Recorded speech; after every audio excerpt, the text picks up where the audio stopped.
Welcome back to the channel, everyone. We're going to finally complete what's turned into a small series on rebuilding this hydraulic cylinder. Stopped at my local hydraulic shop. There's a place not far from here that has been very helpful. Stopped and talked to them today. Got a full seal kit for the second cylinder that we were working on. Got it ready basically to reassemble, and then talked to them about the first cylinder, the one with the crack in it. And they can't order just parts for that. So we'll decide later if we're gonna buy another cylinder, or for as little as I use the disc, I might just swap that cylinder between the disc and the sickle mower. We'll see. But for now, we'll get that one put back together and it ready to go. Okay, I do my parts here ready to assemble. I was able to clean some of it. I took the two end pieces to the hydraulic shop with the intention of just having them there so they could get the right size O-rings in. But he ended up assembling the parts for me, so I did not get these yet fully clean. Obviously, the sealing area is. I have some hydraulic fluid, just a regular Kubota hydraulic fluid in the can there, just to make sure I have everything lubricated prior to putting it together. So I went through and wiped it all down very well. Everything's clean, no dirt, no debris.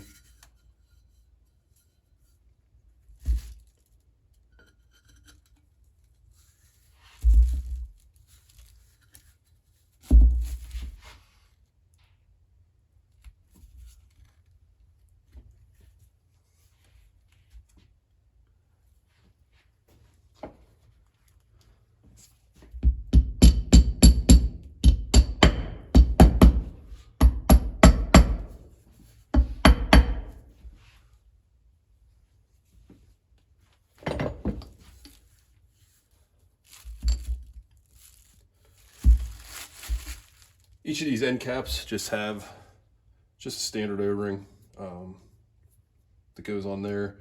There is a plastic flat backing washer and then an O-ring here in each end for this tube. And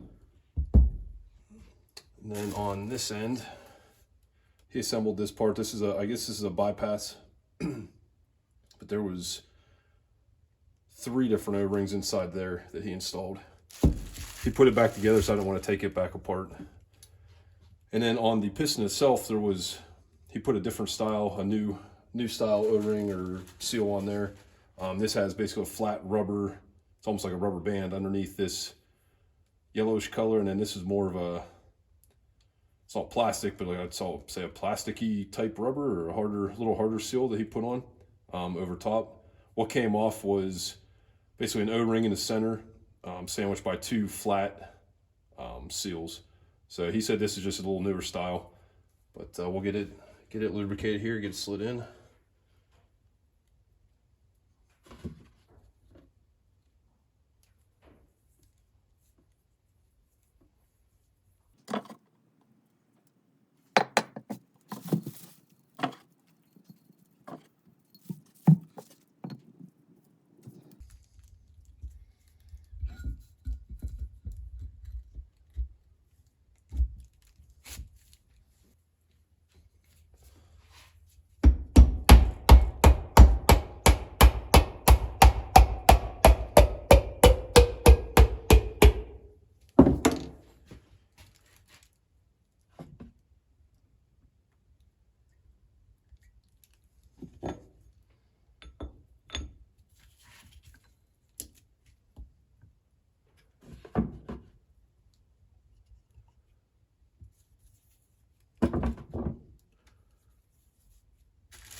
So you get this tube, put it around so you guys can see. So make sure we get this tube lined up when it all comes together.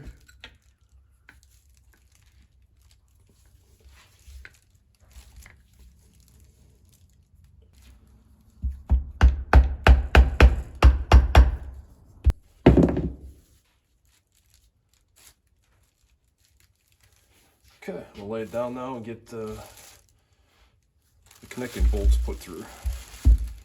Wipe my hands off a little first. I guess you call them connecting bolts, or these put in. When I draw this together, I will have to be careful. even though I had both of these end caps seated, it kind of pushes back apart on its own a little bit. So there is a small gap there now. So I just have to be careful as I draw this in, mainly for this top tube here. Again, it looks like it's seated, it's in the correct place, but I just have to keep an eye on it and watch, make sure nothing's getting out of alignment, make sure everything's going in smoothly. I'll snug these up in a cross pattern too. Even just by hand, it's pulling back together. So just take our time and make sure we don't mess anything up.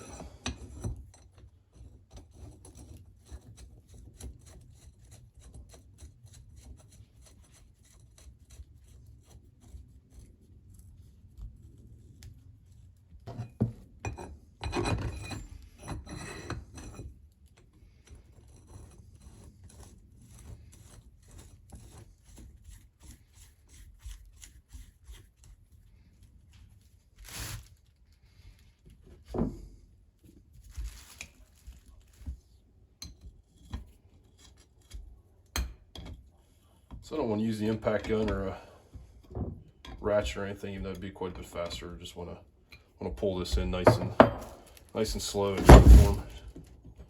Let's make sure we don't get any issues.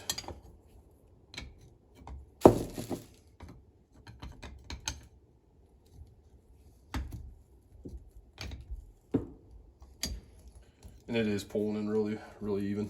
So, like I said, you can almost do it by hand.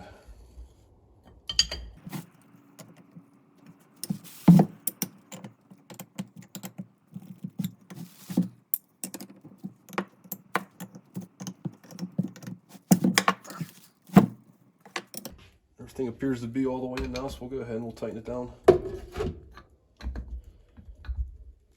It really doesn't on my right side here, it really isn't a lot of room for getting a wrench in. Just the way that end is machined, you can barely get on it, but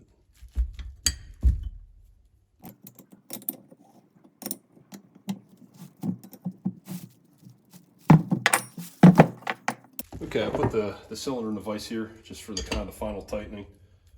I did not have the vise tightened to where it would even get close to smashing the cylinder. As you can see, it moves around, and I'm just kind of doing it to hold it while I do the last tightening. I couldn't get it on the bench very well, so.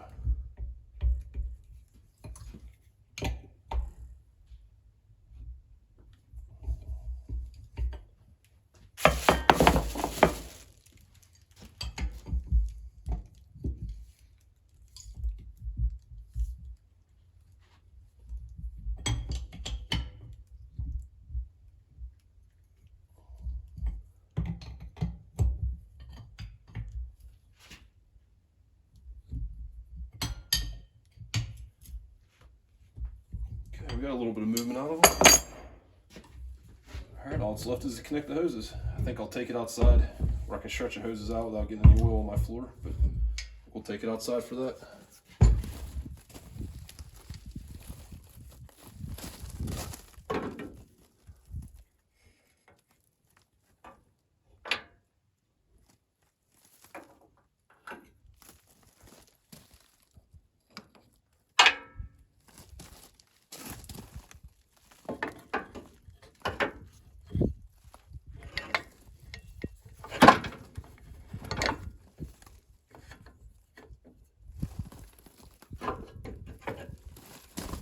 Pull it out a little bit here, if I can.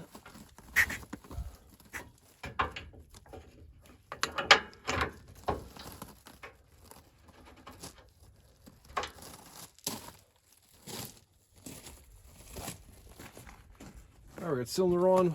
We'll work on the hoses next and get that done. All right, I saw I had the cylinder on backwards. Not that it matters for operation, just where the hoses come on.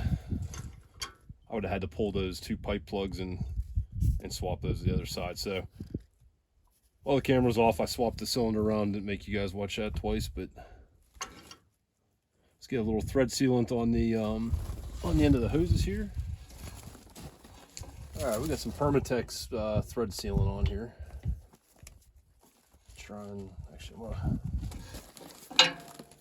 tried running it through the holder first, but that isn't working too well. So the hardest part of this is just getting it lined up with this hose.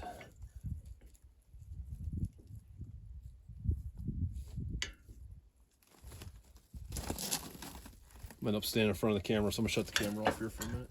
All right, we got both hoses started. There's not many places out here to put the camera, and basically I need to stand right in front of it. So we got both hoses started. We'll just get them snugged up now.